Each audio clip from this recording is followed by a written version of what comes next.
October long weekend this year sees Shell V-Power Motorsport Park host the Bend Classic Cars Country Camping.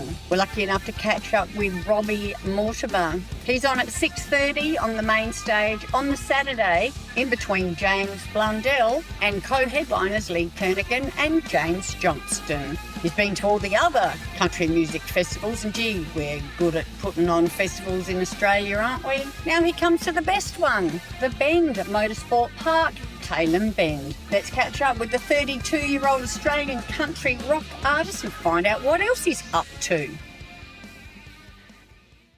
You're with Cheryl Lee, that radio chick, and I'd like to welcome into our Zoom room today Robbie Mortimer. You're a baby, Robbie, 32 years old, Australian country rock artist. Welcome. Thank you. Thanks very much for having me. I'll take the baby compliment too. Thank you.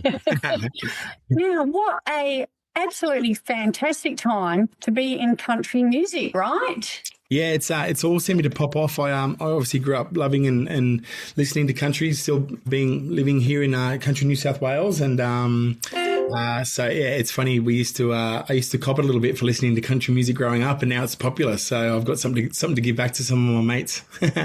Oh, absolutely. It was funny. I was speaking to James Johnston, who's on the bill with you at our Bend here. Yesterday, actually, and I was saying the same thing.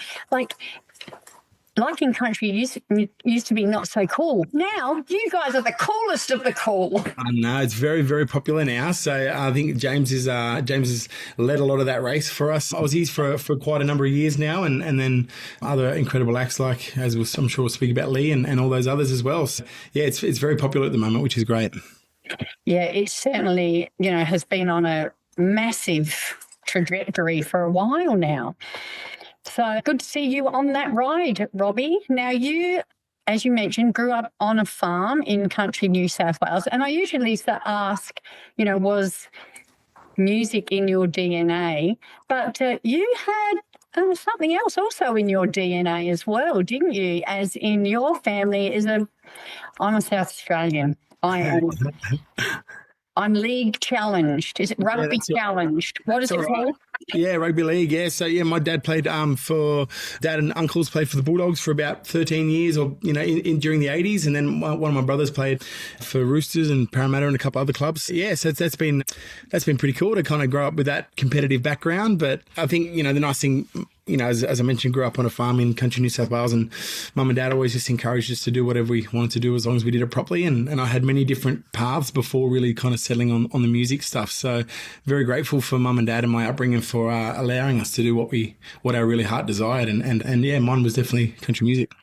So, yeah, the scope to just follow your dreams. Was there ever a point where you had to decide between music and sport? Yeah, definitely.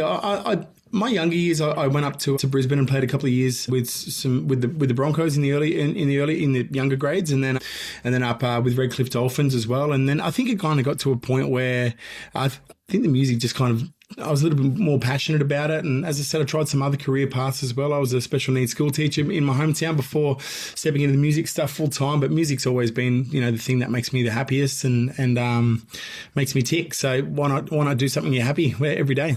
Yeah. What do they say? Do what you're passionate about. You never work a day in your life, right? Yeah, that's exactly what I'm definitely doing that, which is great.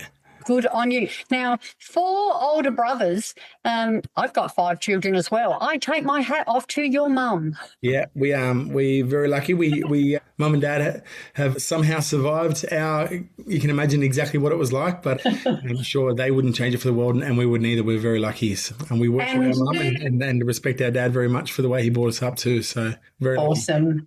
And the brothers, do they follow your sort of, or do you follow them? Are they into music, or are they into the sport, or have they gone completely different ways? A bit of everything. I think we've all got really different job roles now. We're always into music and sport and all that kind of stuff, as I mentioned. But yeah, we've all kind of gone different directions and doing our thing. But yeah, we're all doing jobs that we're really happy with, and they're all very supportive of me on my journey too, which is great.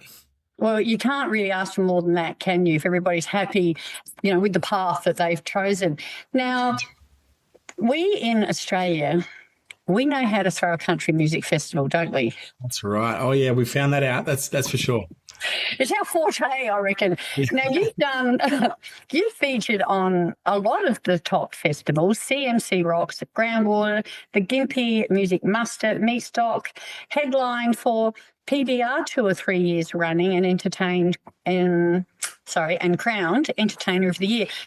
I'm sorry for being so ignorant. What is the PBR Tour? The professional bull riding. So I had a great couple of years out there with the PBR doing the halftime show for a couple of years. So it was a great. I got to kind of go all around Australia and play at the halftime of the bull riding. So I'm not silly enough to get on one of those bulls, but I definitely did some entertaining in between, which was great. So yeah, really enjoyed that, and it got me out to some really big audiences and got to grow my crowd and my following by getting in front of people. So yeah, I've been very, very lucky with that opportunity.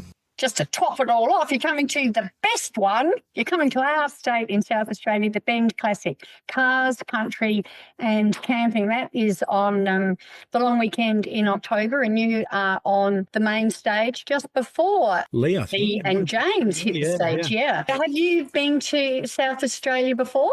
Yeah, I've been down to Adelaide a couple of times. I haven't explored too much of the rest of South Australia, but I've heard only beautiful things about it. So I really can't wait to bring the band down and bring a show, and really, really excited. I've got people from all over Australia who travel to come and watch me play now. So I'm excited to kind of get people out there and encourage them to buy their tickets and come down and support a great weekend. You know, the lineup itself is amazing, and to be able to, grow up in country New South Wales and bring some songs that I wrote in my bedroom or wherever it may be to people who are singing along to it, all the way down there in South Australia. I'm very honoured and can't wait to get down there. Well, congratulations on your successes. It's amazing for me to see that you've had millions of streams on the internet. After your breakout singles, Blow the Speakers and You Got That Love, which were both in the, top 50 in Country Town, you've got infectious anthems with heartfelt lyrics like You Got That Love.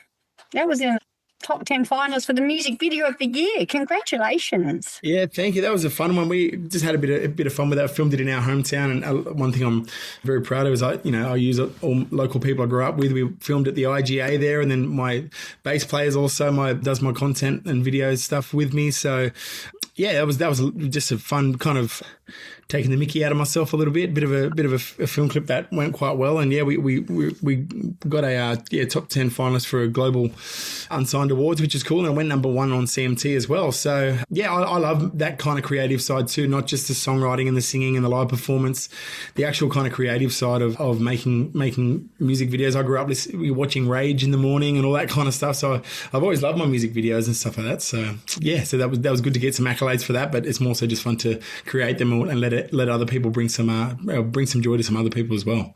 I think as Aussies, we're really good at that as well, laughing at ourselves. Yeah. I think it's the only way to do it, to be honest. We're pretty good culture like that, I think. Last year in 2025 alone, you had more than 4.4 million streams, 8 million Insta.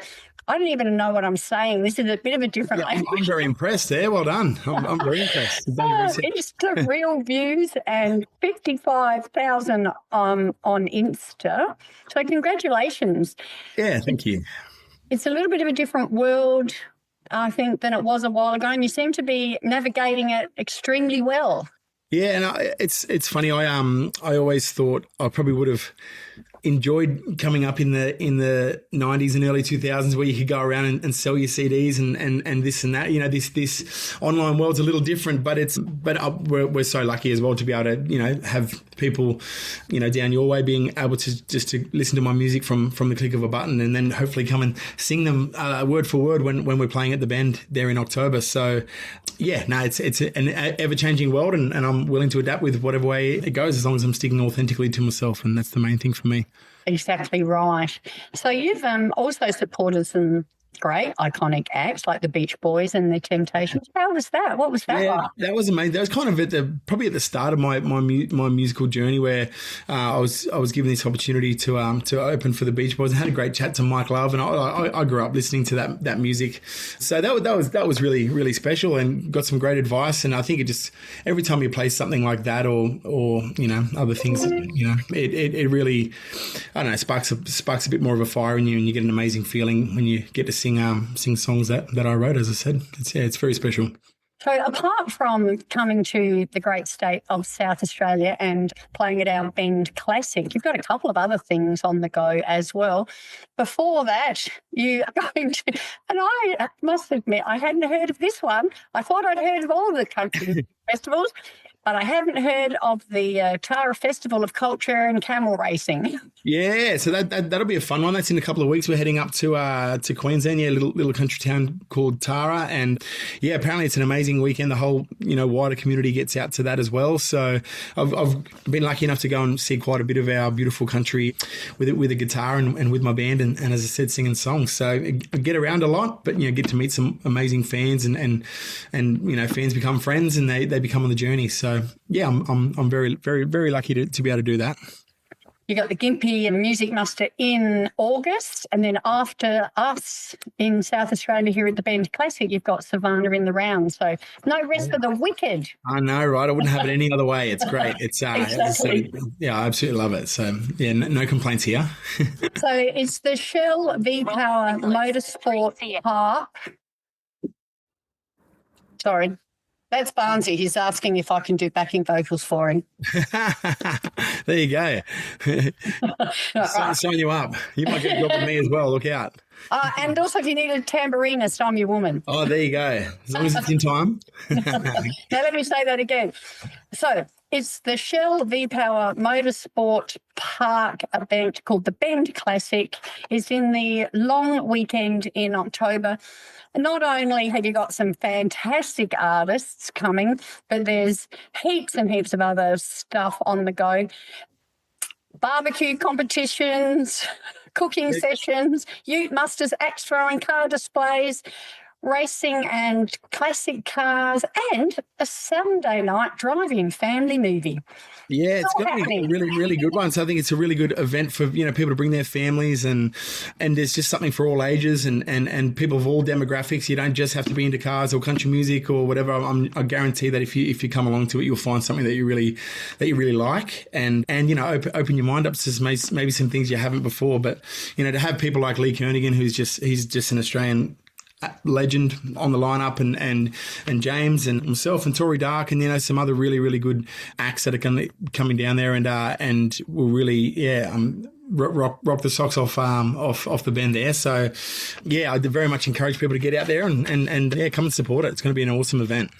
Well, we are so looking forward to you and the other artists shaking your tail feather and showing us your stuff here at the Bend, and we can't wait to welcome you to our town. And I shall see you down the front there, Robbie. I'll hold you to it, Cheryl Lee.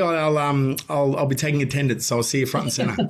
Yep, I'll have my scooting boots on. There you go. Yeah, I'll see you down front and centre. That sounds awesome. Thank you so much. I think our time is probably up. It's so lovely to meet you, and thank you for spending some time with us. And I hope you enjoy coming to our great state. Yeah, looking forward to getting down to that beautiful part of the world, and and meeting all the people that come and show up and support us too. So can't wait. Bring on October. Awesome. Thank you so much. Now, was there anything else, Robbie, that you would have liked to have touched on that we can talk about and I can edit back in there? Was there any other points you'd like to mention? No, I think I just encouraged people to get the tickets, and that there's something for everyone. Oh, yeah, we're definitely looking forward to getting down there. So, yeah, bring it on. Excited. Lovely. All right. And it looks like we'll be catching up with you down there too, so that'll be good. You enjoy the rest of your day, Robbie. See you later. Thank you. Cheers. Bye. You're with Cheryl Lee, that radio chick. Thank you so much for joining me on the Still Rocking It podcast. Hope to catch you again next time. Get out when you can, support Aussie music, and I'll see you down the front.